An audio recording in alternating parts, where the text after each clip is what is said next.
Dun, dun, dun, dun, dun.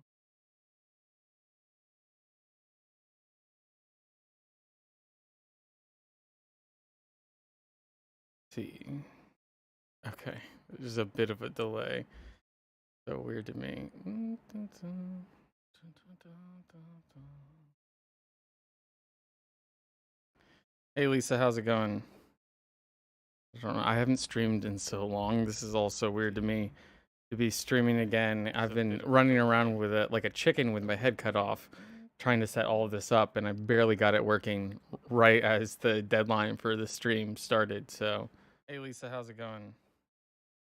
I don't know. I There haven't is a streamed in so bit of a long. This is all so delay weird to me between to be what streaming I'm again. seeing I've and been then when running it around with plays like a on the live chicken with my head screen, cut off, live trying to stream. set all of this up, and I barely got it working right as the deadline for the stream started. So, hey How's Lisa, everyone how's it going? doing? It's been a long time. It's been a really long time. It's been 14 Delay months. between The curls what are I'm popping. Yes, seeing they and then are. when it Moxie, how's it plays going, on the live Moxie? screen. Cut off live stream Moxie's with one of all my this up, YouTube and I barely friends. got it working right as the deadline for the stream started. So, hey How's Lisa, everyone how's it going? doing? It's been a Yeah, long I guess time. It's been so a the really general long time. It's purpose of been this 14 live months. stream was The curls are popping. Yes, they are. Moxie, to how's it kind of going, just like Moxie? check in and have a more informal Moxie's one of my conversation about YouTube why friends. I returned or what's been going on, what the last like 14 months have looked like. It's another way to get a little bit more practice Yeah, I being in guess front of the camera so the because, like general I purpose of said, with this everything, live I feel stream really was rusty and inexperienced. And then in to kind of general, I just like think check in and have a more moving informal forward, if I keep conversation on about being a why creator, which I is the plan right returned or now, what's been going I would like to on, do more what the last regular like 14 streams. months have So looked getting like. better at being in front of a It's camera in a another way live to get stream a sort little of bit more setting practice and being in getting front better of the at camera talking because, like and not said, with being everything, completely I feel awkward really rusty, would be ideal. There's a couple inexperienced. different live And stream then in general, ideas I in the think future that I have that moving I would want forward, your if I guys' keep on being a opinions creator, on, which is the but plan right now, I would like to do more oh, we can hear regular echo. streams. Okay. So getting better at. I think I turned off desktop audio. Did that fix it?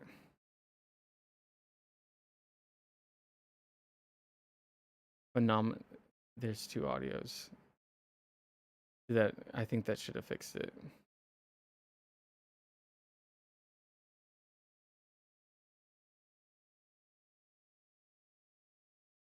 Phenomenology. Did that fix it or make it worse?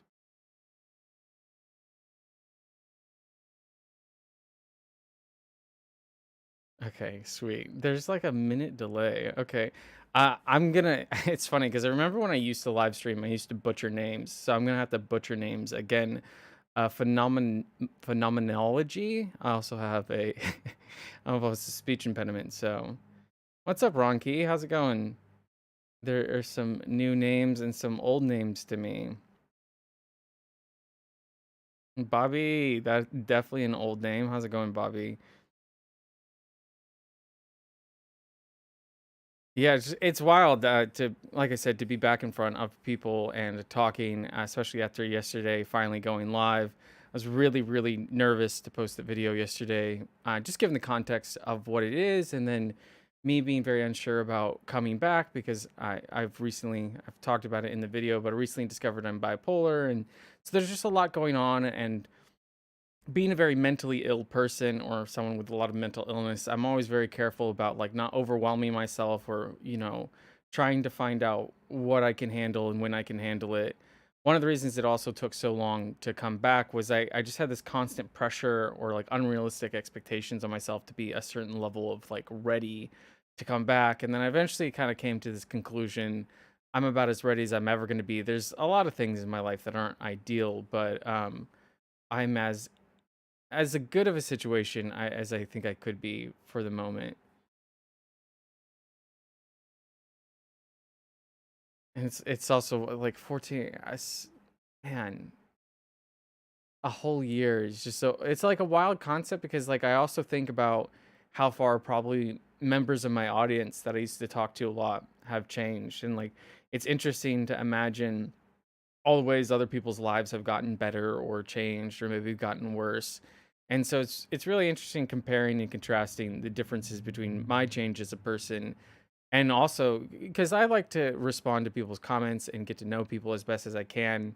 Because YouTube can be a pretty lonely thing. It's really just me talking at a camera and then posting it. So the comments mean a lot to me, and connecting with my audience means a lot to me. And so there's definitely people I've gotten to know fairly well for considering what it is. And then so it's also interesting, some of the messages I receive and wondering how people's lives have changed as well.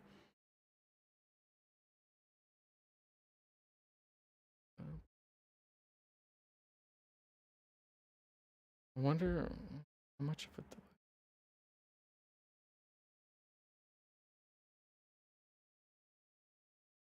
Yeah, Laura Barber. None of us can wait until we're ready. It's an illusion. I definitely agree. There's this thing in business that I like, or maybe it's mathematics. I don't remember what exact field it comes from, but like the law of diminishing returns, where you kind of cross this threshold where like there's an unequal return for effort. And I think recognizing that in myself of when am I meeting that law of diminishing returns, like is my mental health as good as it could be? Because one of the reasons I stayed away for a really long time, and I talked about it in the video a bit, is in my personal relationships, being undiagnosed bipolar, I would do this thing where I would like manically come into people's lives and be very engaged and very in tune with what was going on with them. And we'd be really close friends. And then I would enter a depressive episode, I would just disappear. And I'd have this like cyclical relationship with them where I'd like manically enter and then depressively leave. And then when I would leave, I wouldn't say anything. And so I've noticed how that can be really damaging to my interpersonal relationships. And I've just done that I noticed how I was doing that with YouTube. Like already on my channel, I've had like 3 or 4 multi-month disappearances. And I kind of had this feeling of like, okay, well, I've left again. And that sucks. But like, how do I make the most out of this time leaving? And how do I really work on some of the things that I have going on? And so when I do come back, it's a lot more consistent. Mason, how's it going? Long time no talk. Bubbles, rubble. So nice to have you back. Thank you, thank you. The last 3 years have been big tests for all of us, and it still has been going on. It's wild because we're kind of getting to that point where like the pandemic and COVID and all that is kind of a distant memory, and now society's kind of shifting into these other different problems. But yeah, I would agree the last 3 years have been pretty transformational for a lot of people. How's everyone from whether you're an old subscriber or new subscriber, like how are you doing? What are some updates in your life? What's the last 14 months to a year been like for you? For me, it's been a really weird time of a lot of stability, meeting meeting a lot of really difficult realizations about myself and my mental illnesses and stuff like that, and dealing with stuff like eating disorders and a bunch of stuff I haven't talked about. It's really strange because as open as I have been on YouTube, which I have been, there's still so many issues in my life that I don't necessarily talk about. Like I don't talk about my eating disorder, outside of talking about my overdose that I nearly died from. I obviously haven't talked about my sexual abuse, all these kinds of things. There's still so many things I'm excited to talk about and integrate into future videos. Tater thought, I like that name. Hey, nice to know you're okay and to have you back here. Yeah, that's another thing I felt sort of bad about is the number of like, "Hey, are you dead?" messages I got on Instagram in particular. I would I'm not laughing. It's not funny, but I'm laughing more out of a sense of uncomfortability because it would be one of these things where like periodically people would reach out and be like, "Hey, you've disappeared. Like, are you okay?" And I would feel a lot of guilt and shame about that. And I'd be like, "Yeah, like not dead, just dealing with mental health stuff." But yeah, I feel really bad for the amount of worry I've given certain people with just not saying anything when I dipped out. Lisa M says, "Gotta disagree. As a disabled person, people are still dying, and that's still front of mind for me personally." I think that's a great point. Where the focus of the pandemic and COVID has kind of getting shifted into the background, and it's treated as if it's not still a thing, and I think that can be really damaging when there are still people being very much affected by it. Kayla J, it's been up and down, more down, but I'm pushing through. Congrats for pushing through, Kayla. I know personally how hard that can be. Have you ever done the Briars Briggs dyslexic? Briggs-Meyer preference indicator, I'm an INFJ, and as in introverted intuitive, when I'm overwhelmed, I ghost. Yeah, I'm an INFJ too. Every time I take the test, I either get INFJ or INTJ.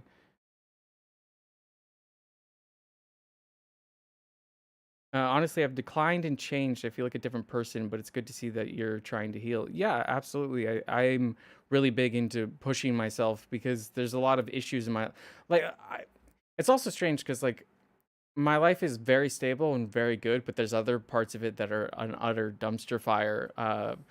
Specifically, stuff like finances and a bunch of other parts of my life are very shit at the moment, to put it calmly. But there are the other parts of it that have finally kind of gotten a lot better, specifically getting diagnosed, medicated, pushing through with continuing to work on my disorders like my eating disorder or my PTSD and stuff like that.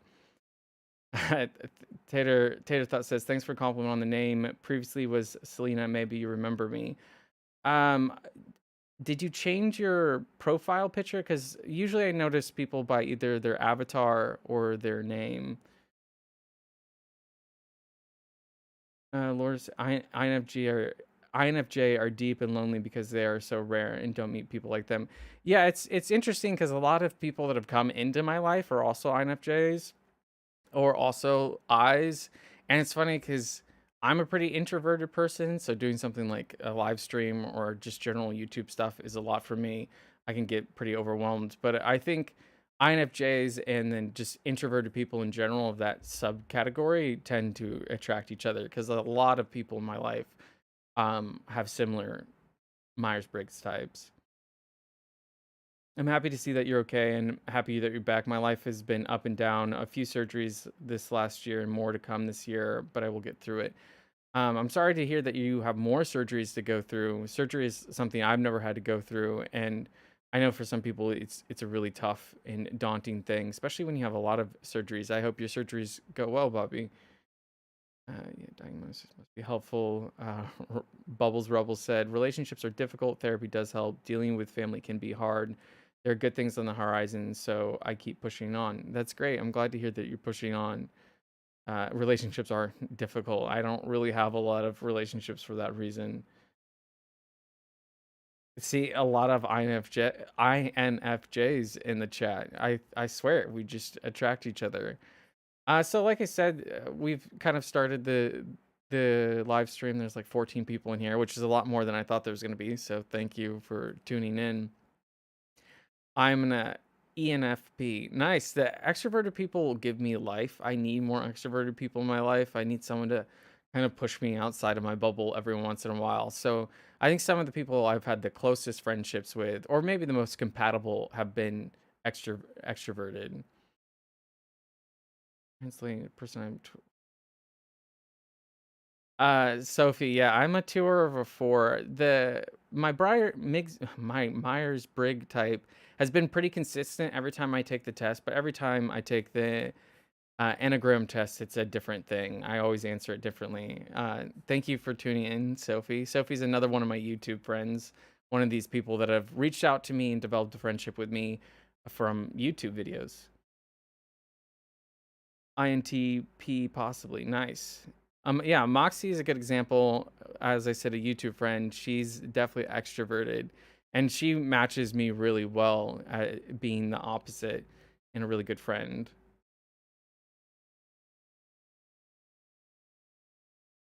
By being so honest, you will find that people will tend to reciprocate and be thankful to not have to put on the act is exhausting.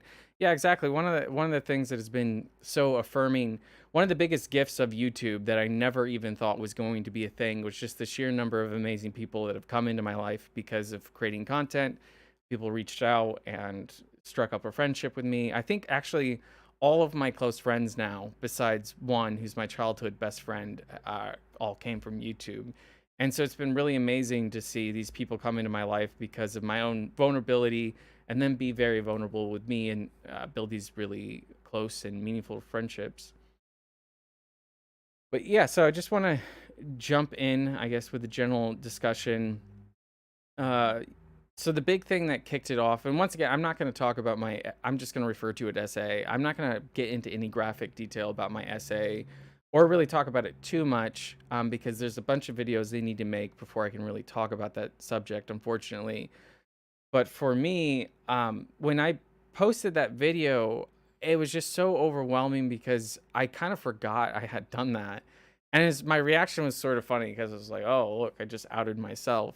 But when that video went public, I just had this major my bipolar meltdown about it. I was just so terrified and scared of talking about that piece of my life because it's, like I said, the darkest and hardest piece of my life. And so that kind of kicked off this abandonment of my channel for a bit, and that's what started it, was just being so overwhelmed by the topic and being like, oh shit, like I just put that out into the world and feeling this like massive responsibility to suddenly having talked about it, which is ironic because even though I brought it up in my return video, I have a bunch of other stuff that I want to talk about before I really get into that topic. But originally that's why I left. But a lot of why I stayed away was first off, just struggling. Last the January, February, and March after my last video was uploaded of early, was that 2022? I really started to focus on my last or my primary eating disorder, binge eating disorder, and that was really tough. And so it was just like this long process of like initially getting very put off because of what I was talking about, and then transitioning into like throwing a lot of my time and attention to dealing with these like deeply rooted problems. And that was for the first, like, I would say 4 to 6 months. That's why I was away, was because it was like, I miss YouTube and I love YouTube, but I want to put more of my time and effort into this thing of just dealing with myself. Laura, actually, INFJs use extroverted feeling, so they're more focused on group values and harmony. And then Laura said, thanks for yeah. And so kind of moving on from that, and it's strange because one of the other reasons I came back is like there's not ever a day where I'm not thinking about YouTube, and there's never a day where my desire to be a creator and talk about these things ever goes away. It's always persistent and always bothering me and always nagging me, always in the back of my head. And so, oh man, my close friends like Sophie, Daniel, Moxie, they know how long I've been debating coming back and whatnot, and they're probably tired of listening to me talk about it. But yeah, that was a big reason why I pushed through coming back, is because I don't know, I feel a real strong calling to being a creator and talking about the things I want to talk about. There's so much. That's the crazy is because I've talked about so many things already, but it's like that's a drop in a bucket compared to the things I really want to talk about. Like the things I've been planning videos on forever, which I might actually share a bit of my plan with you all here in a second, just because it's a pretty informal chat and then giving you guys a glimpse into what I'm working on, for the people that want to sit here and listen. I think I'm sorry, subscribe to you. For instance, here's this really wild look into my current roadmap. Yes, Sophie, never forget you're right on time. You with your euphemisms. So, another big thing why I was gone for so long is I really wanted to question everything about my channel, the way I created content, what kind of content people needed, like how do I improve the self-help niche in general, like how do I become the best content creator that I can, and this question of like, well, how do I help people, because that's really what I want to do. That's my main goal, is like, well, how do I help people in the ways that I can? And it's this really difficult question because obviously I don't have a one-to-one relationship with you all. I have this one-to-many relationship. And so really pushing this boundary of, well, what helps people? What is the best kind of content that I can make? And so I sat down for months on end questioning all that stuff, and I came up with a lot of huge changes I'm going to make to my channel. So many changes that I felt the need to rebrand and relaunch my channel. So what you see here is every one of these squares is a video. And then this is just videos for like setting up my channel for the future, for a very long-term future of the new ways I want to do my content. So I'm just going to like scroll around with some different videos I have. For instance, this is the why I left video. This is the one I just uploaded. The next video I have is the struggle for success when burdened with mental illnesses. Just talking about that why there's such a clash and talking about the agony of the two. And then after that is the agony of not believing in yourself, going through just talking about that particular thing, because that's a huge thing I struggle with, is this crippling disbelief in myself and this like extreme uncomfortability with this idea that maybe I have value. Hey, what's up, Richard S? I like, is that a, it looks like a St. Patty's Day emoji. I dig it. New, I'm gonna fuck this word up. Nutritionalist Liz, hey, it's been a long, long time. I recognize your name. Welcome back, Chris. Been worried about you. Like I said earlier, I genuinely feel really bad for the amount of worry I've caused my audience in general with just not saying anything. And I hope those who have watched my return video understand why I didn't say anything and why it was really hard for me to articulate why I left. But oh, thank you. You look great. It's also weird because I cut my hair over a year ago now, February of 2020. But then it was kind of funny because I haven't uploaded to Instagram. I haven't posted a photo of me. I haven't created any kind of content, whether it's interpersonal or anything like that, in a really long time. And I was joking with Sophie. I was just like, it's wild because my audience only knows me with having super long, like everyone only knows me with having super long hair. And so I thought it was a bit cheeky to use an older photo of me in my thumbnail and then just be like, hey, me with short hair. Perhaps being the truest to yourself is the way to help many INFJs or natural healers, teachers, and mystic seers. Yeah, I completely agree. I think the big way that I want to try to help people, because in my interpersonal relationships, the way I try to help people is I ask people these questions and I create space for them. I have a whole video series about how I help people in my life. But the biggest thing is I can't have that. I can't sit here and I can't ask you questions about like what's going on with your life. I can't create space for you. So it's like, okay, in this video format, what can I do?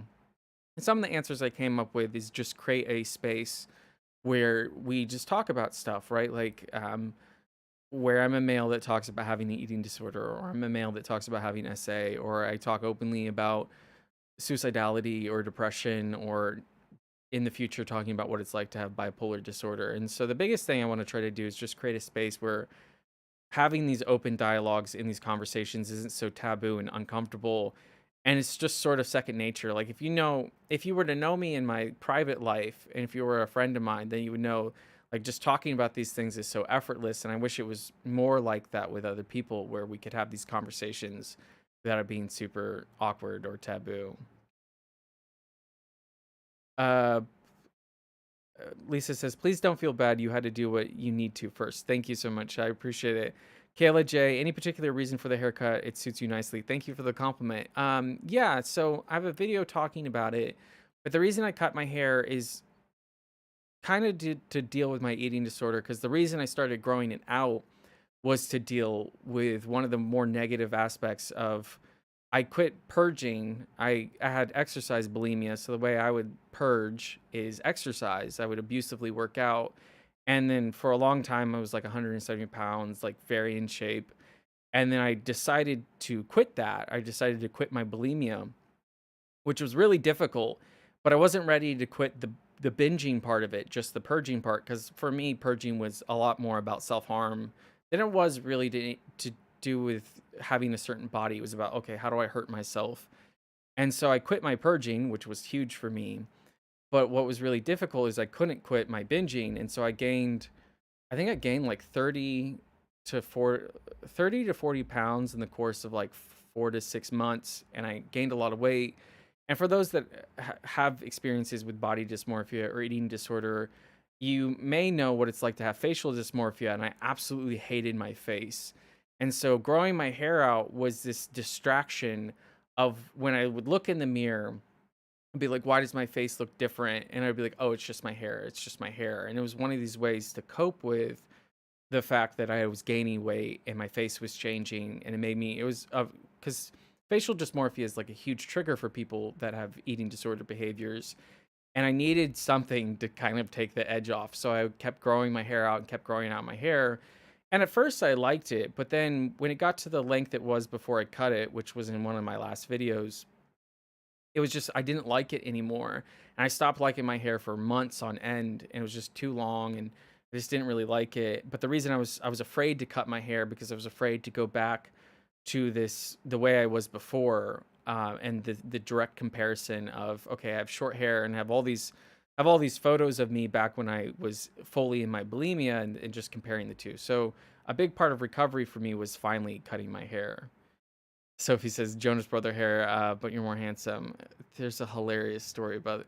I did r slash roast me, and one of the funniest roast I got was, "You look like all the Jonas Brothers combined, but gay," which I don't really understand the last part, but there were some pretty funny roasts in there. Video the natural conversations and post those. What do you mean by video the natural conversations and post those? Are you saying you blamed your hair for your face, and to heal you had to stop doing that and face the dysmorphia? Yeah, that's exactly what I was saying. I was using the hair as a shield. I was literally hiding behind my hair. And because like it got down to the point where it was covering, because I have these very pronounced cheekbones, and I had this very full and round face because like I said, I gained 30 to 40 pounds. And so I was literally hiding behind the hair. And it got to this point where I was so uncomfortable with my own hair because I knew I was hiding from my disorder. And so part of my recovery was trying to face that dysmorphia and overcome it, and actually have hair I liked and stop existing in any frame of mind, existing in this body that I dislike because I'm afraid. And so I cut my hair, and yeah, I explain it much better in a later video that I'm posting. Hey, Angel Maze, how's it going? It's been a long time.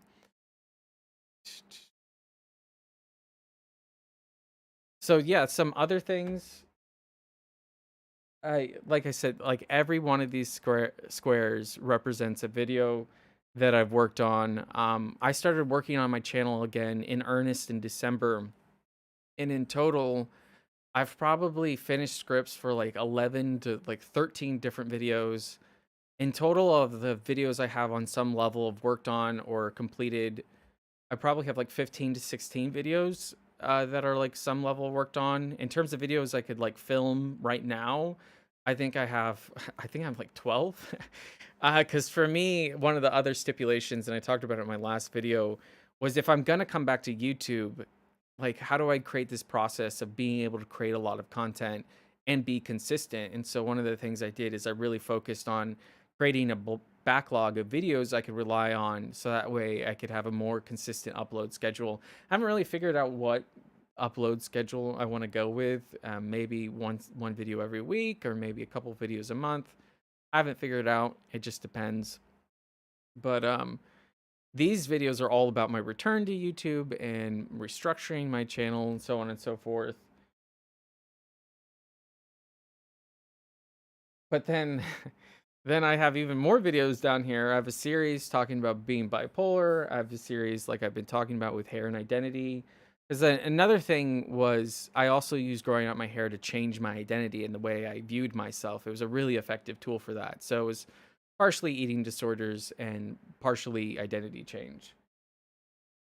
And then I have a ton of videos about nicotine. That's another thing, is I've quit nicotine.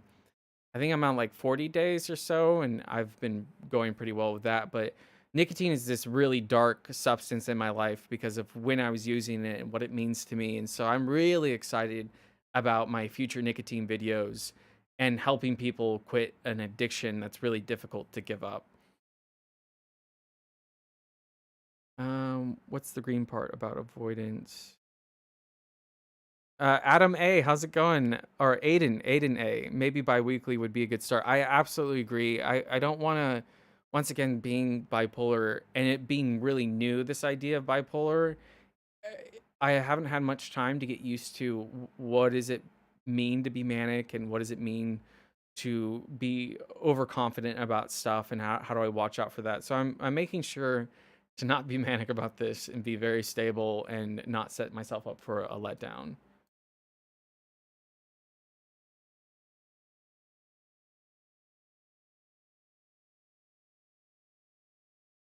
Some of these green videos over here are just ideas, different videos that I'm working on that don't really fit into anywhere. But yeah, this is the general flow chart of the things that I'm working on.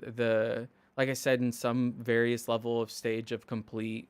Uh, so there's a lot of content that I want to make. Okay, let's switch back. Um, let's see. SOS. Hi, just got here. Found you on Jeff Morrow's podcast. Oh yeah, that's right. I remember. I think you commented that SOS and Jeff Morrow. It has been such a long time since I did that interview talking about my near death experience. Um. Oh, I missed that. Angel Awaken Moxie said this chart reminds me of a skill map or skill tree slash map of a video game, except the video game is your brain slash channel. I love it. Yeah, I have to be super. I'm not a very organized person, as some of my friends can tell you, but when it comes to my channel, it really helps me to map out my ideas and where I want to take stuff and have this vision for what I want to do.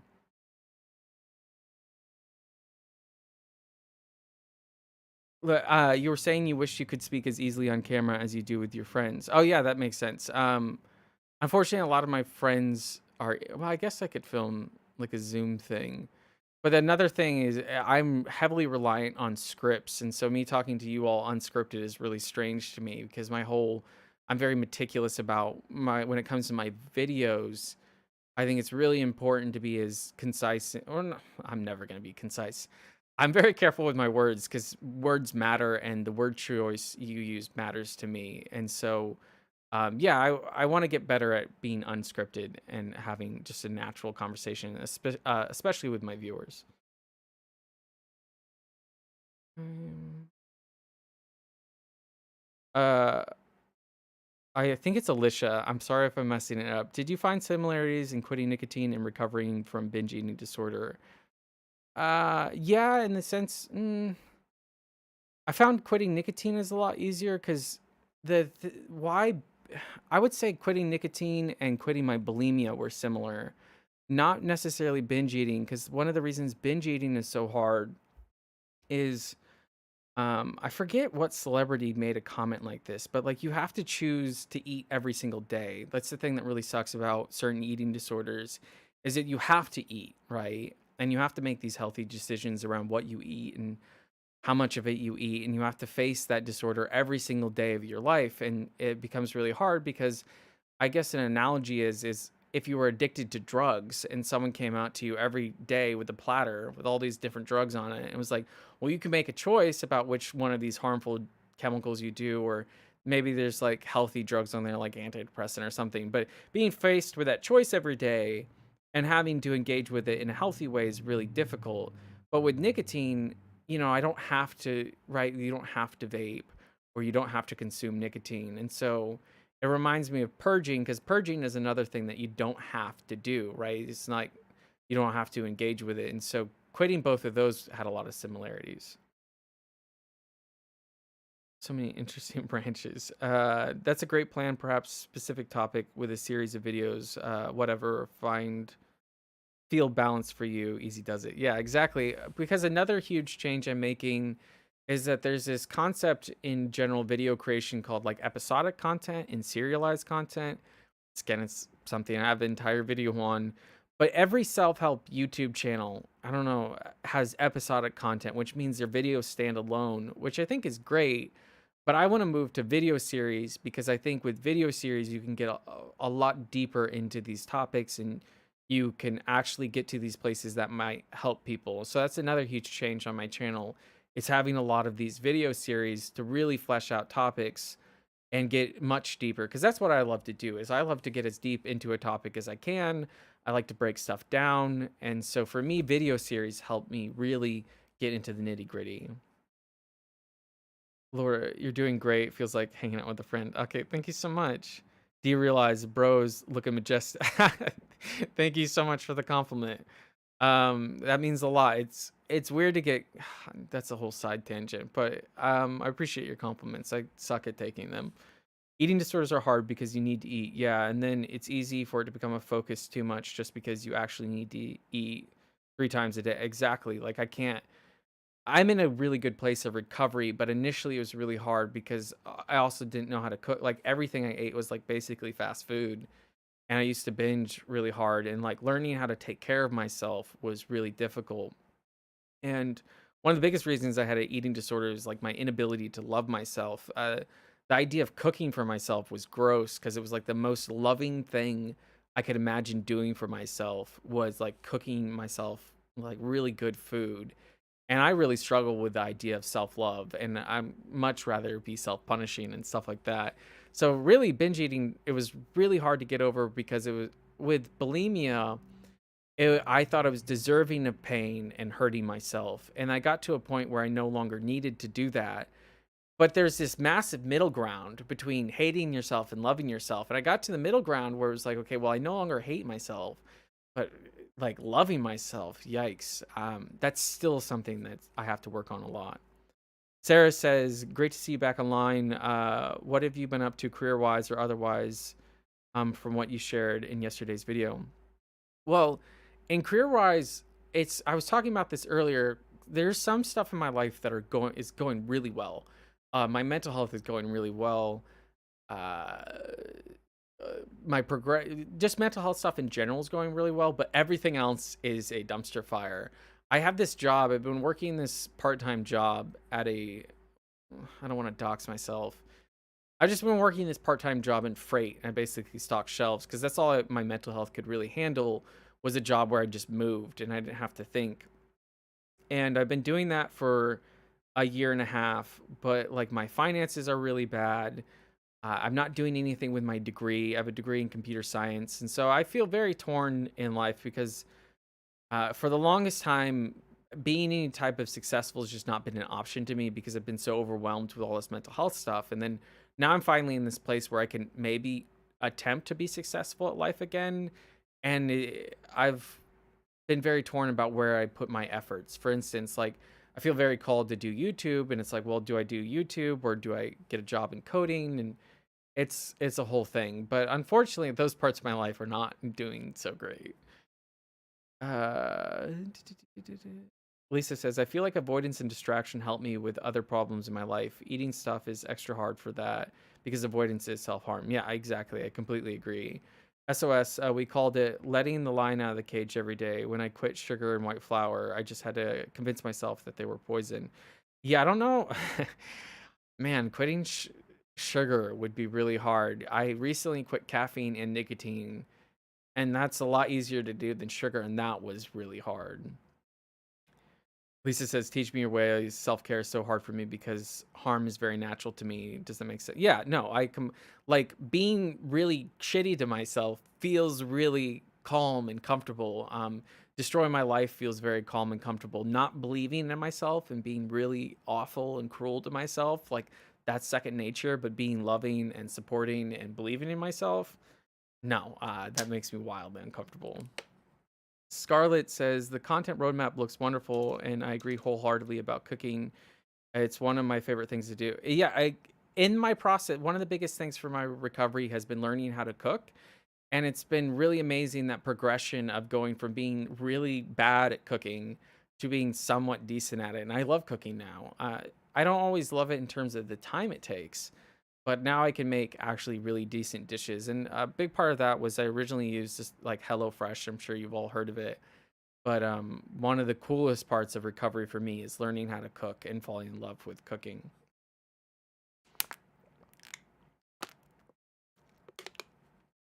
Sarah says, also someone who's overcome binging. What you're sharing is hugely relatable. So congrats for getting better. Thank you so much. I appreciate it. Alexandria, at least you're out there one step at a time. Thank you. Lisa M, it's time to create a new identity. We don't fix ourselves. We create a new identity. The past falls away naturally. I completely agree. The whole reason my channel is called Eastbound is because I had to create an entirely new identity and kill off the old me. Thank you. I appreciate it. Yeah, one of the other really cool things about recovering from my binge eating was I never set out to lose weight, and I didn't set out to change my body. I just set out to how do I love myself through the behaviors I'm making with my food.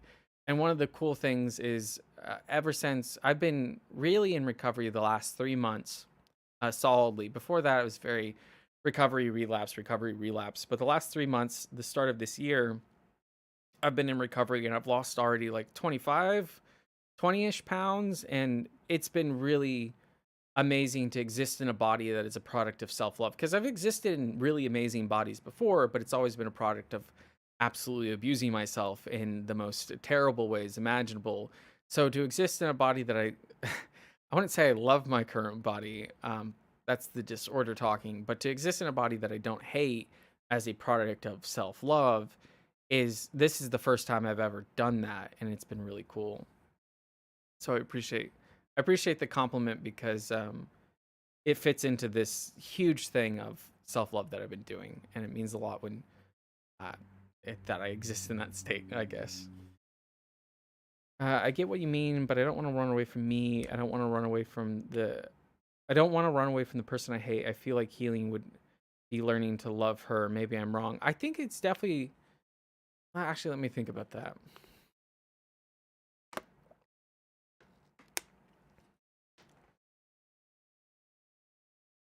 Yeah, I think it just depends on whether creating a new identity outright is better, or taking the time and the effort to learn to love the flawed parts. I think maybe it's a combination for me, but I think it heavily depends, cuz like the reason I killed off the old part of me was because it was so broken and so bad for me that I had to.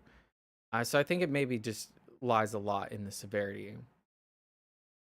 Most people are addicted to something. Yeah, I'm addicted to a lot of things. I'm addicted to food, nicotine, caffeine, video games, self sabotage in general. I traded nicotine for food. Yeah, that will do it. I tend to feel more healed faster when I just run away, but I also can't avoid myself. Yeah, one of the man, I can't.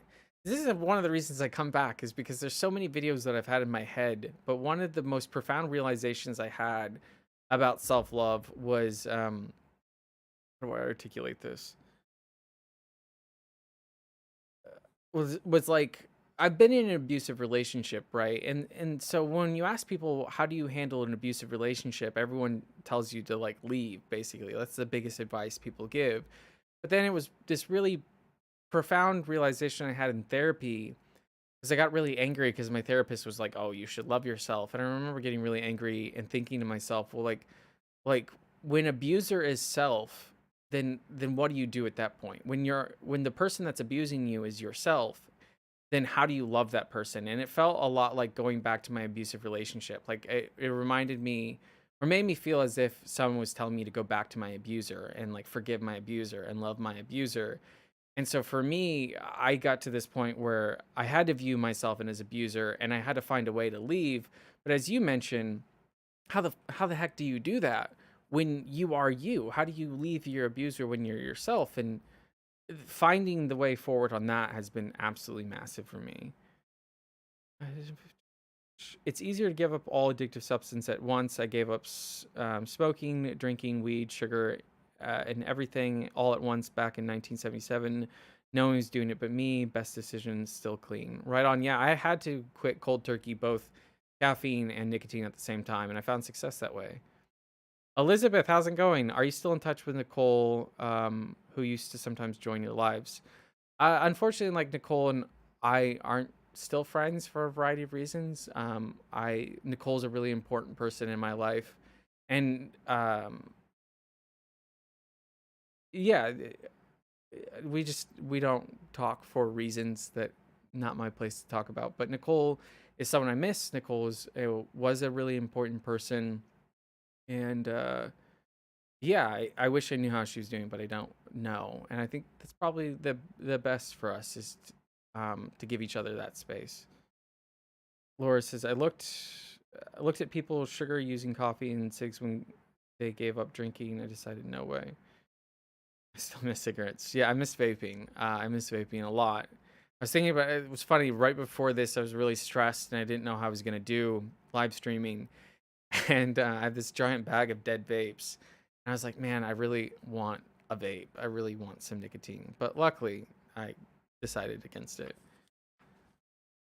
That was another thing I had to do before coming back to streaming was to, because of the financial burden. Really, the reason I quit nicotine and caffeine is just the financial burden of it. I do not know how to say your name. I'm gonna mess it up. I apologize, but Oh man, S. So you're gonna have to give me a phonetic breakdown of this, but this whole give yourself grace and be nice to your inner child is completely foreign to myself. Yeah, I completely agree. It's a really uncomfortable thing. Like giving myself grace, loving myself, believing in myself, thinking I have anything of worth to say. Those are all really uncomfortable and wild things to me. It's the association for me, coffee with a cigarette. Yep, agree. There's a lot of associated behaviors I have. Moxie said, I think it could depend on the individual. For some, complete transformation would work, could be best. And for others, I think healing through a new approach to self love could work too.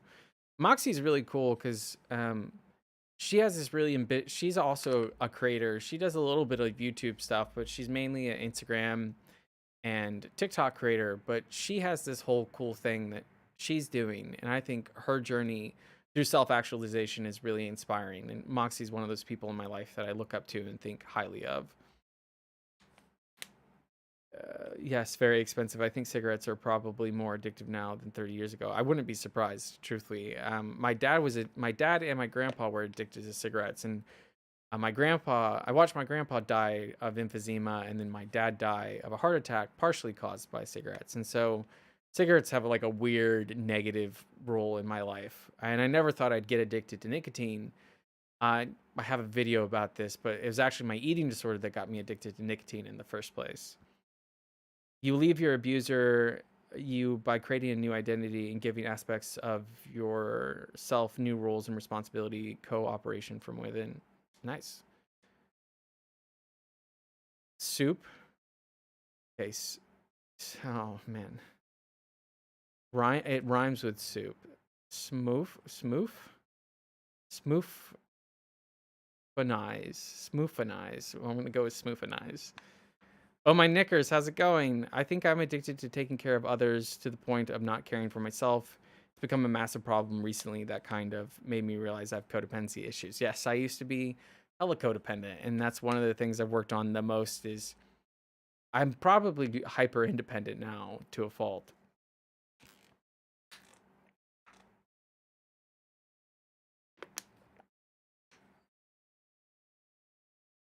Okay, what are some of the other things I wanted to talk about?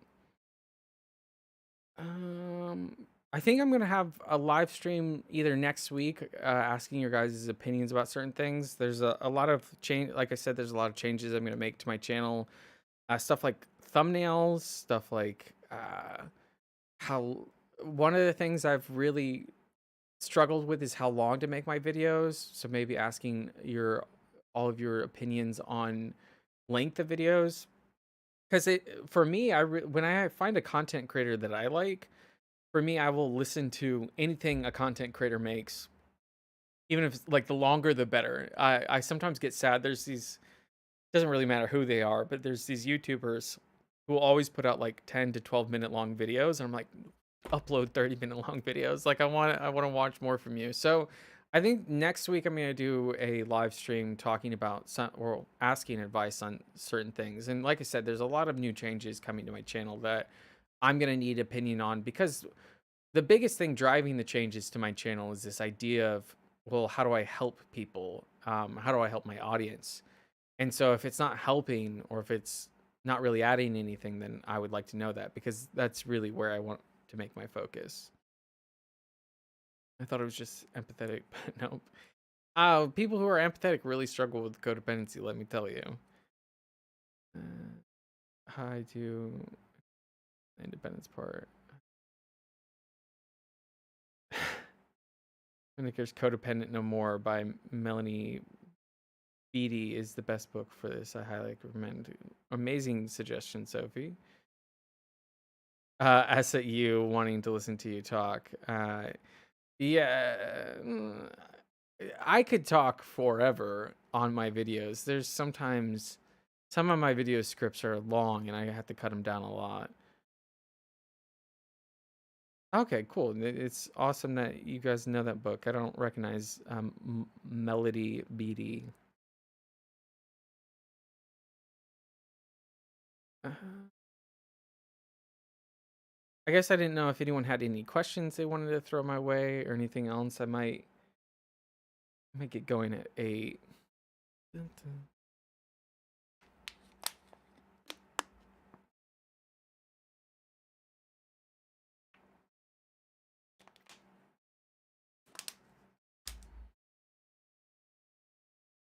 And yeah, I think it'd be fun to stream more frequently because I really like interact. Like I said, YouTube is a really lonely place sometimes because um uh, I really thrive off these in person, or it doesn't have to be in person, but these one-on-one relationships and getting to know people. And then so YouTube can be pretty lonely because I'm just this, like, for right now, like I'm talking to 22 people, but I can't see any of you. I can't hear any of you. I'm not necessarily like having a direct conversation with you. I luckily I have chats from you all. So live streaming really helps me feel a little bit more connected with my audience and feels like okay, these are actually real people with real struggles. It's like one thing I never want to forget is that the people watching these videos, like, they have real problems in their life. They're, especially if you watch one of my videos, depending on the topic, I guess. But you have some serious struggles in your life. You're going through it, and you don't like you're looking for something, right? Like you're either looking for relatability or answers or anything like that. So live streaming helps me always keep in mind that, like, you're not a number, that you're a real person, that you have your own individual life. And so I think live streaming is something I want to do more frequently for sure. Oh, are you still in Indiana? Yep, still tragically in my hometown, stuck here. Like I said, other parts of my life are not great. I'm currently stuck in my hometown until things significantly improve for me. Bubbles Rubbles, you're definitely making my night less lonely, so thank you for that. Oh, thank you. I appreciate it. You mentioned experiencing life differently after starting new medication, which I'm curious about, but I imagine you'll go into that in an upcoming video. Yeah, I'll talk about that in an upcoming video, but I definitely live streaming I think is great because there's not a ton of people in here, and so I can have a more I don't have to be so regimented with the way I talk about stuff. But the biggest thing, I think yesterday is a good example of how medications made my life different. Is yesterday was really stressful and nerve-wracking, and with being bipolar, had I not been on medication, I probably would have deleted the video. Well, I probably would have never uploaded the video, but I probably would have deleted the video, or I would have freaked out and I probably would have disappeared again and fallen into this massive depressive episode. One of the coolest things about I'm on Abilify for my bipolar, but ever since I started taking Abilify, I haven't had a depressive episode and I haven't had, well, a true manic episode in a really long time. And so one of the best parts about being fully medicated, because I also take Ritalin for my ADHD and I took Wellbutrin for my depression. But being fully medicated, life is still hard, but I don't have these like massive swings in my emotions anymore. I'm like a lot more in the middle and I feel a lot more in control. And I just feel like a different person because when I was undiagnosed, I never really knew what I wanted. I never, like, for instance, like, I would really want to do YouTube, and then other days I was like, why would I ever want to do that? That's an awful idea. And so being medicated has really helped me feel like myself. Like, it was weird because I feel like a person I've never been. But it's really helped me feel consistent, I guess. I don't know. I really like it. I'm in Wisconsin. I had a everyone leave a like. Hey, Mason. I'm in Wisconsin. I had an internship in Wisconsin in Milwaukee. I loved your guys' cheese curds. I'm glad you did it. Yeah, I'm glad too. Could be worse. Oh no, I got out. I moved to New York City, but then moved back for finances. So I live with my parents in my childhood bedroom. Hello, childhood trauma. Yeah, it's really interesting. I live in this house. I don't live in my childhood house, but I live in this house that my family owns. And then it's ironic because it's the house I nearly died in when I had my overdose related to my eating disorder. There's a lot of really negative memories in this house, and I'm very much stuck in this falling, dilapidated trap house, as I call it, because I can't afford anything else. Wow, no depressive episodes. That's a dream. How'd you figure out what meds worked for you? Mine doesn't. Mine doesn't currently. Not bipolar, but I've got OCD, and that's been kicking my ass for years. Oh. Well, one of the reasons I found out I was bipolar was the way my meds made me feel.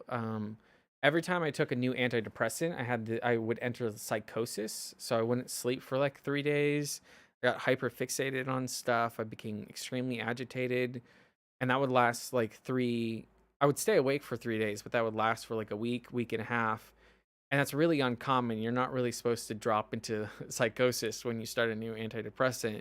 So there's a lot of trying out new medication and then going through these really negative not withdrawal, going through these really negative side effects, and then like Googling a lot, like why is this happening? Is this normal?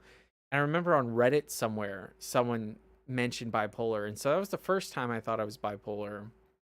But then another thing that helped me figure out I was bipolar was actually quitting nicotine, because whenever I would quit nicotine, it would push me into a depressive episode, and whenever I would relapse on nicotine, it would push me into a hypomanic episode. And so having a really unstable relationship with stimulants was another massive thing of like I might be bipolar. But I've tried a lot of different medication. I've tried Seroquel, Wellbutrin, Lexapro, and now Abilify. I really like Wellbutrin, and Abilify is an antipsychotic for my bipolar, but I love Abilify. Meds are trial and error. I was on Lamictal, but it got the rash. Other meds I couldn't handle. I've been experiencing some health issues, but it's been improving, but still have issues. Any tips or advice to stay on target to a routine or sticking to goals? I guess I would need to. This is a great example. I would need to know more about what your health issues are. What are your goals or routines? Like, how do those come? How do those get in the way? And then I would definitely be able to give some advice. I'm 20 minutes from Milwaukee. Nice. Technically my job was in Waukesha, but I lived in Milwaukee. Hey Paula, how's it going? Hi East, first time ever commenting, but I've been sub for 2 years now. Happy to see you back. Your videos helped me come to terms with my own CPTSD and ED. Oh, thank you. That means the world to me.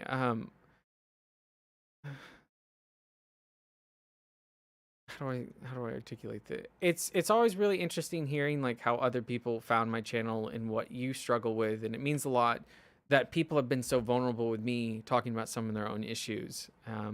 So I really appreciate you leaving a comment, Paula. Um, oh no, you have to live where you nearly died. Yep, it's it's really interesting. Nowadays, it's not that big of a deal, but when I first moved back here, there was definitely some ghosts I had to face. It's important to not feel bad that you have these disorders. Nobody went to the store and bought them. Yeah, no. It does suck though, because like with ADHD, I think that's a pretty normal disorder to have. It kind of feels like everyone has ADHD these days because of like TikTok or Instagram. But with bipolar, one of the reasons I really didn't want to be bipolar was I was really afraid of the lifelong label that comes with it, right? It's not like depression where maybe it can go away. Bipolar is like a lifelong issue. But now that I'm solidly in it, it is what it is, I guess. Sabrina, Christopher, oh my god, I missed you. I miss you too, Sabrina. How's it going? Uh, 5 minutes from Waukesha. Yeah, you probably live close to where I worked. Crocheting giant yellow stars to decorate coworkers' workspace to show that they're important to our team. Aw, that's so sweet, Ronki. Nutritionalist Liz, I found you via Chubby Emo. It's wild how important the Chubby Emu video was. Chubby Emu is such a solid guy. One of the coolest experiences I've ever had. I was really sad during that time because I just had so much going on in my life, and what should have been such an exciting collaboration just it was I just had a lot else going on, and I wasn't able to really be in the moment and be as excited as I wanted to be. But it was a really cool video, and one of the coolest things about doing the Chubby Emu thing is the sheer number of people that have said that they've reconsidered taking the drug that nearly killed me. And it's like moments like that that make being a content creator really rewarding, is that maybe the fact that maybe I influenced someone to not take such a dangerous chemical. Because one of the things about the chemical that I nearly died on is like I'm only one of, I think, two or three people that have survived an overdose. And so a lot of people have died from this chemical, and they're just not here to tell the story because most people don't survive.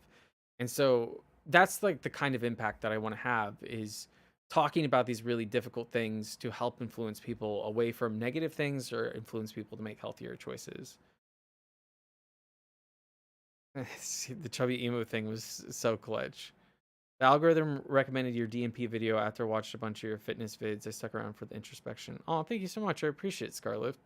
Scarlet? Is it? I don't think it's separate. I think it's Scarlet. I got here from your almost died video. You had posted more videos at that point, though. Don't remember when it was.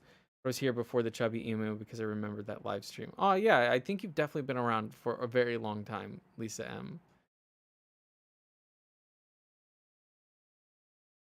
Yeah, and there's just like, I don't know, the one of the big things that keeps me coming back and pushing through all this stuff is like there's some really important videos I want to talk about. I think one of the issues that means the most to me is suicidality, and how do I help people overcome suicidality? Because one of the really cool things is during the last 14 months is like I finally made my life better enough that I no longer feel suicidal. I can't even think the last time I felt suicidal was like 12, 13 months ago. It's been a really long time. And so that topic, above all else, there's two topics I guess I really care about, but one of them is suicidality and making content around that and trying to help people with getting past this really dark thing. Because I've experienced suicidality from these two extremes. I have obviously wanted to end my life, but I also was around for my ex fiance when she wanted to end her life and watching externally the horrors of what suicidality is like for a person. So that's one topic. And then the other topic that I really want to talk about is eating disorders. Because once again, I've nearly died from my eating disorder. I watched my ex fiance nearly die from her eating disorder. I've had multiple other friends in my life have eating disorders. And so the idea that I could have any kind of help in these two topics in particular, along with a bunch of other stuff that I want to talk about, like nicotine or bipolar or all the crazy stuff that I talk about. That's why I came back, is because if there's any chance that maybe I could help someone struggling with either of those things or maybe both of those things, then that's worth it to me to come back. You you got it. No, I'm glad I got it. You have great content, very enlightened. I don't know about all that. I just try my best to not say the generic things and try to dig a bit deeper. The fact that you're healing is so hopeful. Yeah, I think there's a lot of hope in life, and it's weird to be on the more hopeful and not such pessimistic side of things for once in my life. What's up, Erica? How's it going? Oops, I've just realized I've massively overshared today. My apologize. I don't think you've overshared at all, Lisa. And then also, I would say be careful of like vulnerability hangover, and don't feel the pressure to share. That's one thing that's really funny is when people from YouTube reach out to me, and I'll depending on my mental health, I'll do like these video chats with people. There's this like huge divide because some people know me really well because of my videos, and then they feel all this pressure to share stuff to make it a bit more even. But I just want you all to know you don't have to share anything about yourself, but it does mean a lot when people open up and are vulnerable. Yeah, Sophie talked about the second channel. That's there's this idea I've had for a second channel for the longest time that I want to create about eating disorders. I guess I can talk about it here because this is a relatively small crowd. But one of the big plans that I've had for a long time is creating a second channel around body image, eating disorders, so on and so forth. And the name for that channel would be Eastbound Embodied. But there's uh, there's some plans under wraps there. Uh, you can help people. What you have to say is genuine. I appreciate it. I try really hard to be genuine and authentic and honest. And even though that's what I shoot for, it means a lot that that's how it comes across, because it can be, you can think you're coming across a certain way, or you can think you're having a certain impact, but um, sometimes you're not. What's up, Mark? Glad to see you're back. I struggle with anxiety and depression. It's nice to hear a guy talking about mental health so openly. I completely agree. I've been talking about eating disorders a lot, I guess, but one of the things that was really hard for me as a man with these two topics of eating disorders and sexual abuse is that no other men really talk about. Well, there are men that talk about it, but it's a lot more uncommon. And so it was really difficult to accept that I had an eating disorder because those people that did talk about eating disorders didn't really look like me.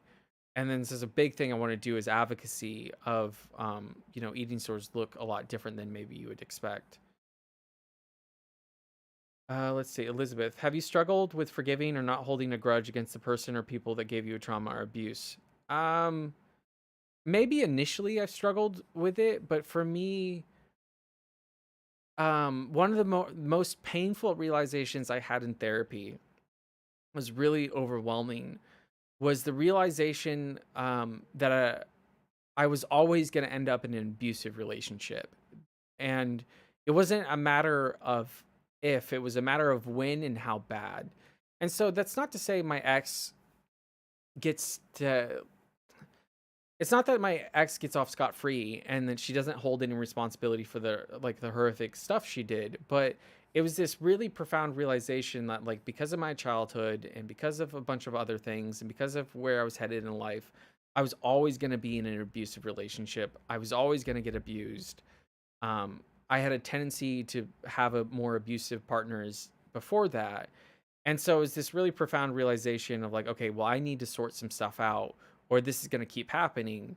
And when I had that realization, it's not that it made me forgive my abuser, but it made me realize that like sort of the inevitability of it, and then like I had a lot of work to do. And so when it comes to this like letting go, for me, also like I just don't see a lot of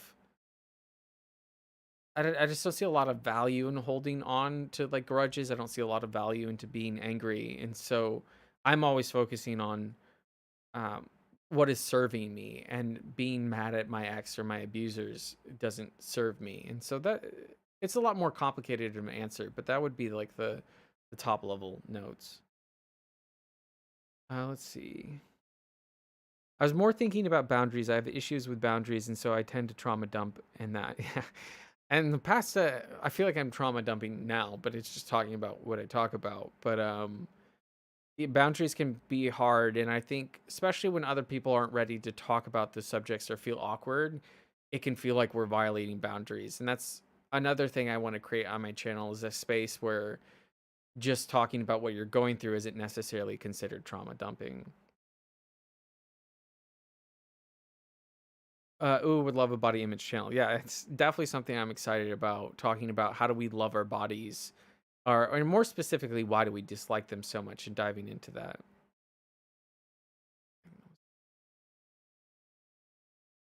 Look into the statistics of how many look into the statistics of how many males in jail were SA'd. Our society is sick as the secrets we keep. Many male will benefit from your honest insights. Oh yeah, I hope so. I it such a tough topic for me to talk about. Yeah, my essay stuff is just like a weird topic that I struggle with as a male, and same with eating disorders. It's just like I'm always afraid that because I'm a male, I won't necessarily have the right to like claim that trauma or that stuff, or like people just won't take me seriously because it is. I mean, statistically, it is. I'm more both eating disorders and SA are more female oriented, and then I have never felt like I really had a space in those groups because of my gender. And now whether that's true or not, maybe that's just me being like inflexively being insecure. Only one person has ever made me feel that way, I guess. But I guess I've always been afraid that like I'll make these videos and people on YouTube will be. I mean, the internet's the internet. It can be savage at times, but I don't know. Yesterday was really meaningful because all the comments I got were so supportive and so welcoming, and it made I'm not even talking about it. I'm vaguely referring to it, but it made talking about these things a lot easier, and it means a lot to me. We're here on our own volition. I commend you for coming forward. Please claim that trauma. You went through it and you deserve to be heard. Yeah, and I also like, man, it's so hard to. Yeah, there's just a lot of other stuff that goes into it, and I'm nervously excited to work towards those videos. Okay, see you, Sophie. Thank you so much for dropping in.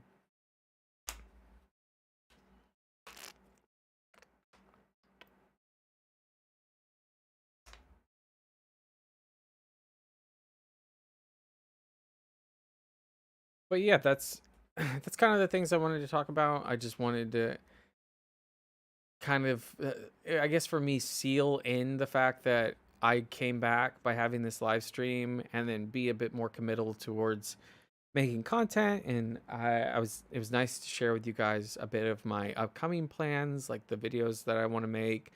It's nice to, it's like these things that I've been thinking on my own for so long. And I've talked certain friends' ears off to death with these topics. So it's really exciting to finally talk about it with my audience in particular. And it just means a lot to have even 21 people come listen to me or sit here and chat with me, and give me this feeling of connection with a group of people. Yeah, it just means a lot to me. I appreciate it. I'm sure there's a lot that goes into it. I have a lot of respect for you for talking about something so inherently difficult, especially given the societal things around it. So happy to have you back. Good night. If you're dipping out, Laura, thank you so much for coming in and chatting. I appreciate it. I also need to get going soon. I have a friend coming to visit and I need to clean so bad. But I'm going to stick around here for like another 3 minutes in case anyone has any questions they want to ask or anything they get off or want to say. Yeah, I'm excited to stream more frequently. I'm excited to create more content. I'm excited for the future of this channel. There's so many different things I've been working on. Side note, the little plant in the back is very cute. Yeah, it's a bonsai tree that my sister got me. It's adorable. I love it.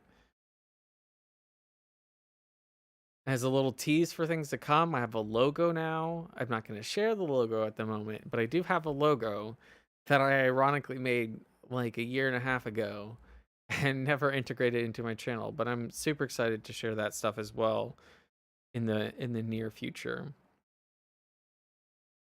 When will you stream again? I guess it just depends on how frequently people want me to stream. I was thinking maybe bi-weekly or weekly, sometime during the weekend. I have this there's these ideas I want to get your guys' opinions on. I think it'd be really cool to do live streams where we work on like a video topic together. Maybe a vlog live stream, sort of stuff like that, just talking about what happened in the last week or so.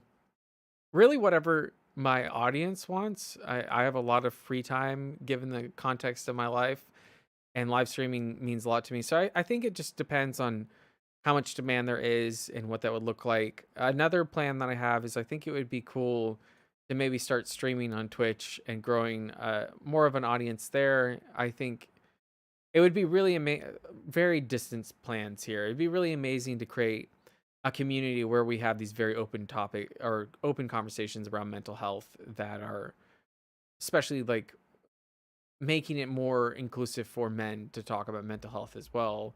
And then also having my amazing ladies in here and my non-binary folk, if there are any, just creating that space of like, hey, we have these conversations and it's not awkward. And um uh, like how do we all move towards our higher self, right? That's what I want my channel to be about.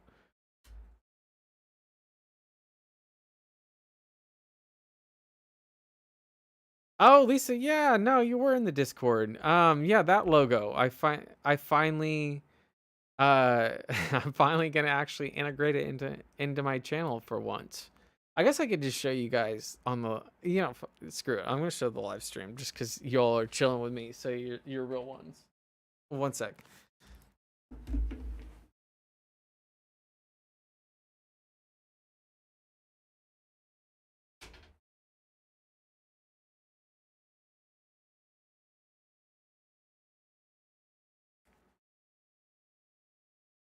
Um,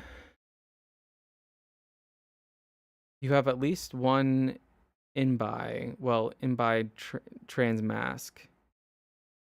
If you wouldn't mind explaining what twee and cute, thank you, by the way. I haven't gotten to the comments on my video from yesterday yet because I've been running around, but if you wouldn't mind explaining what an inbai is, it's a new term to me. And Sufanies, I love bonsai trees. Yeah, bonsai trees mean a lot to me. I love them. I wish I had more time and patience to create like the really cool bonsai trees. Do you still have Patreon? Felt so bad when I had to stop my subscription because of finances with all my surgeries. No, you shouldn't ever feel bad. I don't ever. I still have it. I I didn't really know what to do with it because I never planned to be gone for so long, but I don't ever expect anyone to financially support me or anything like that.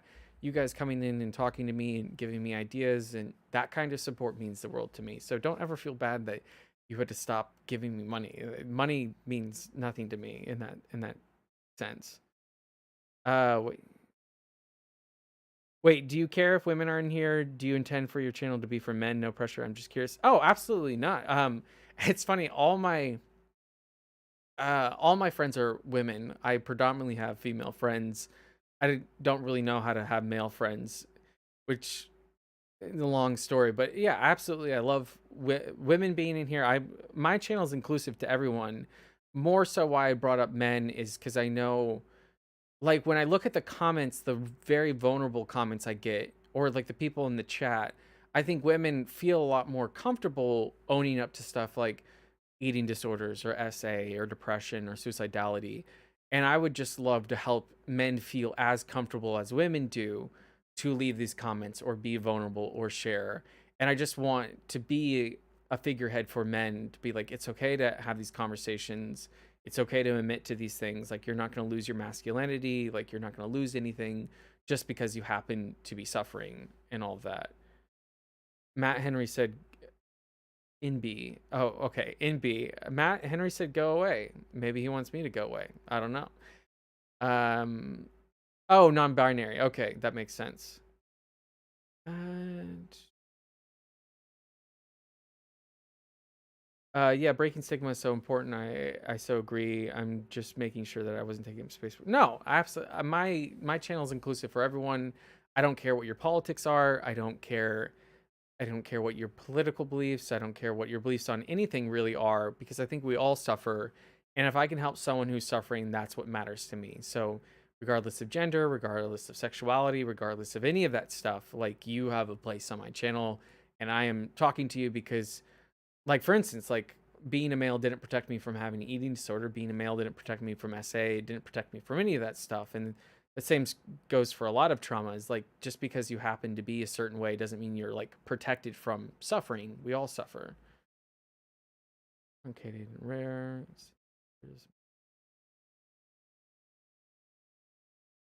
Under earners anon. I am Googling searching under earners anonymous. Is there any particular reason, SOS, why you want me to look that up? Maybe give me a bit more background. But here is my logo that I paid for this like a year and a half ago, and I never I never did anything with it for reasons. But yeah, here's the logo. You all are getting to see it first because you're part of my live stream, and you guys are super amazing for that. But yeah, uh, the some of the details behind it is like, this is the Yosemite Valley. It's one of the most beautiful parks in America. It's a park that means a lot to me.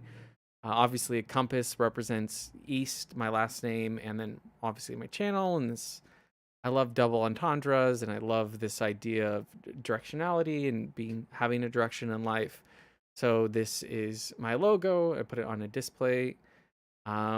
And I'm super happy with it. And I'm trying to create a brand, a bunch of other stuff, but yeah, this, you all are getting to see this first, and I'm super excited to finally integrate this into my branding and my channel and stuff like that.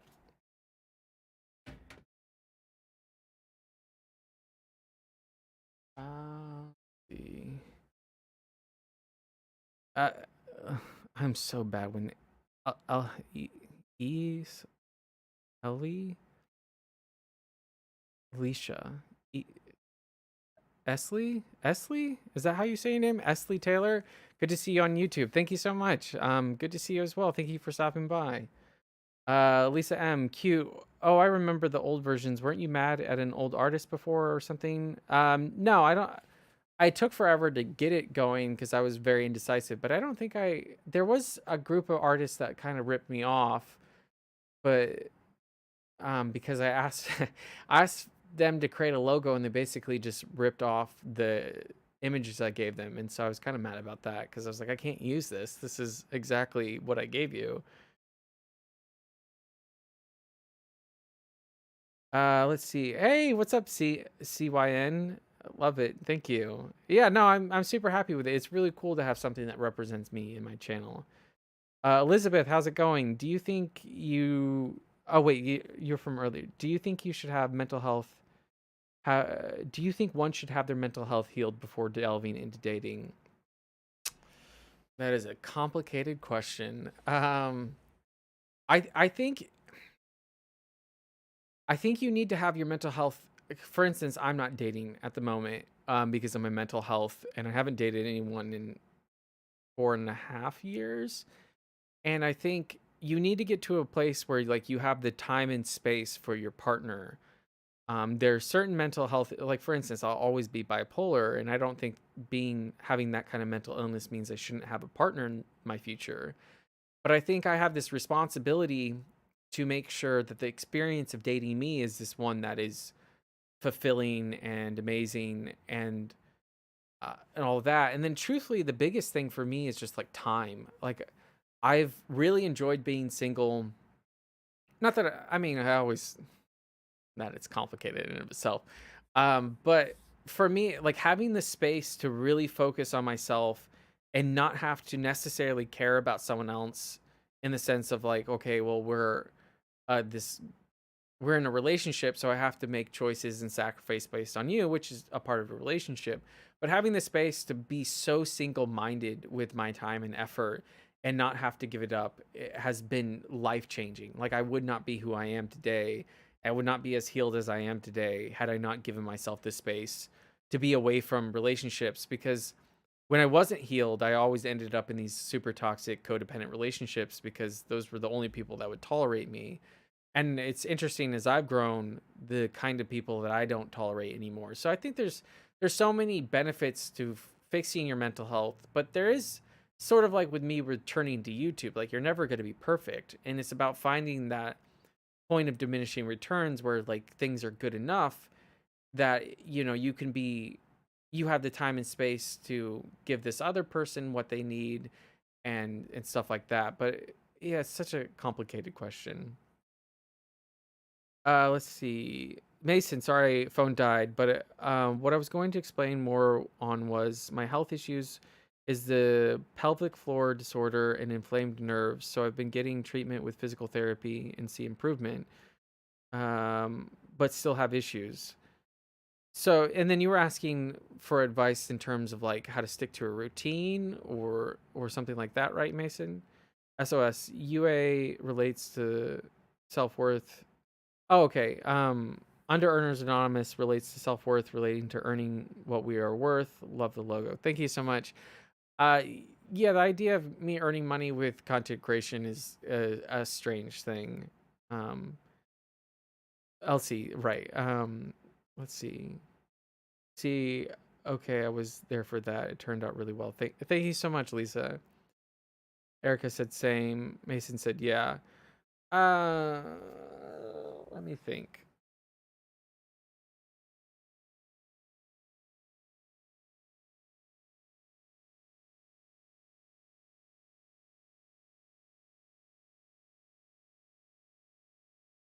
Yeah, Mason, I would have to think about it more. If you want to leave like a comment on my most recent video and maybe walk me through more like what you're feeling and what you're thinking, I would love to actually sit down and take the time to think through it, because right now I feel like I would just give a very off the top head answer, and I don't want to do that. I want to give a more time intensive answer. So if you wouldn't mind taking the time to like maybe leave a comment on anything. I don't really care. Or maybe reach out on Instagram if you want. However you want to communicate with me, and give like a breakdown of like how you're feeling, like what you want to accomplish, what you're struggling with. I would love to take the time to sit and actually give you a real response, because if I were to give you a response right now, I feel like it would be very generic, and I think my audience deserves better than that for me.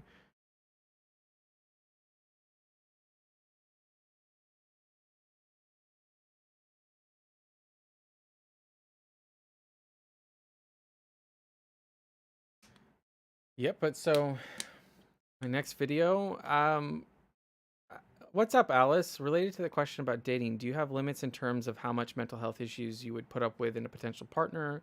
Like, would you ever date someone with an ED again? That is an amazing question, Alice.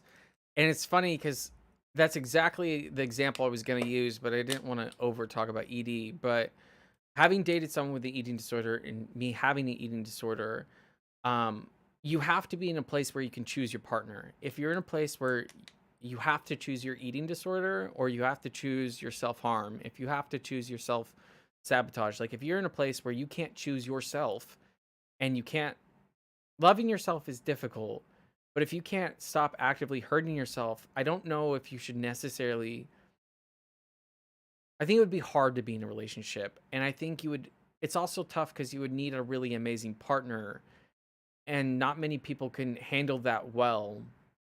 And so, like, for instance, I don't think it's fair to my partner if I'm in a place where like I can't say no to my eating disorder, and I have to go on a 2.5 hour long bike ride, or I have to go to the gym for 4 hours, or I can't eat certain things, or we have to do certain, like my whole life is dictated by this thing. I think you have to get to this place where you're at least away from it and in recovery, and then I think you can have the place to start dating. But that doesn't, it's so tough because I don't think you're not worth love, and I don't think you're not worth the time and investment. I think everyone is. Um, but it's more about just like how easy or how hard it is. And I don't know. It also helps if you have a good partner. I've only had, in terms of dating, I've only really had destructive partners. So maybe that's influencing my answer. Sounds good, Eastbound. I'll find you on Instagram and let you know more. Thank you so much. I appreciate it, Mason. But okay, in terms of if I would ever date someone with an eating disorder again, I would definitely, there's this question that really perturbs me. Like, could I ever date someone who's had a normative life? For instance, I have complex PTSD. I've had experiences of all this crazy stuff. Could I ever date someone who doesn't know what that's like? And I really struggle with that question. So on one end, I don't know if I could ever really date someone who hasn't gone through adversity and hardship. It would be really hard because it would be hard for them to know me as a person. But on the inverse, I would date someone who has had an eating disorder, and I would date someone who's in recovery. But if someone was actively eating disordered, I don't think I would. I think I would prefer to be their friend and support them. um I personally probably wouldn't go through that again, because, but also I don't know if I could be fair to them because I have so much trauma related to watching my ex-fiance nearly die of an eating disorder. So I also don't think I could navigate that in a way that would be fair and not projecting a lot of stuff on them. So my reasons are kind of all over the place. But as a general rule, I'd only really date someone if they were in a really good place. Um, because that's like one of the standards I have for myself. It's the reason why I'm not dating, is because I don't feel like I'm in a really good place.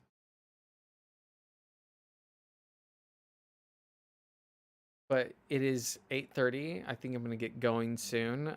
Thank you everyone for stopping by. It means a lot to me. It's really weird to be back, and I appreciate you all listening to me ramble and talk about whatever. Um, yeah, I'm gonna stick around for a little bit to make sure I can say goodbye to everyone, and then I'll be going, and I'll probably be uploading next Thursday or Friday and keeping the ball rolling. What's up, Kirby? Hi, man. I relate a lot regarding your body dysmorphia. I'm someone who lives by DMP. I can't diet without it, and constantly yo-yoing 40 to 60K in body. Kirby, that is so much weight. Deep rooted issues, but I've never spoken to anyone about them. Kirby, above all else, I'm not going to sit here and tell you how to live your life, but please be careful with DMP. I know personally like how insidious and how addicting of a chemical it is to take, and how like once you start using it, it's really hard to ever stop. But please, um, I I'm not telling you to not use it. You can do whatever you want with your own body, but please just be careful, Kirby. If you ever want to reach out and talk to me about it on Instagram, I know entirely what it's like to have body dysmorphia and yo-yo with weight and all that kind of stuff. But please, like, if you ever need to talk to another person about it, especially someone who knows what it's like, please reach out, because that is a really dangerous chemical to be taking, and I just want you to be safe and happy, Kirby. Yeah, also proud of you for even being able to say it in a live stream chat. That's huge.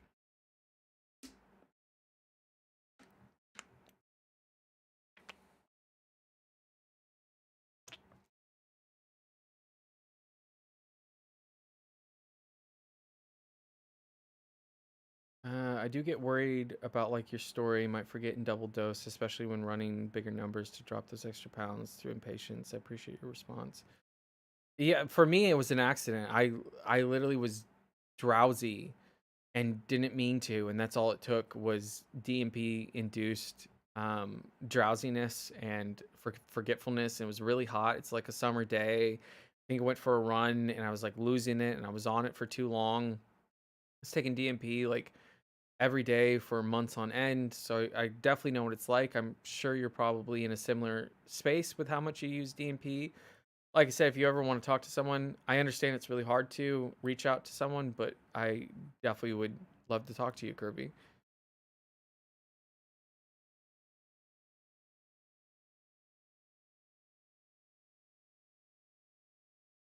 With that said, I think I'm gonna start wrapping up. Thank you everyone for who came by, left comments on yesterday's video, came and chatted with me.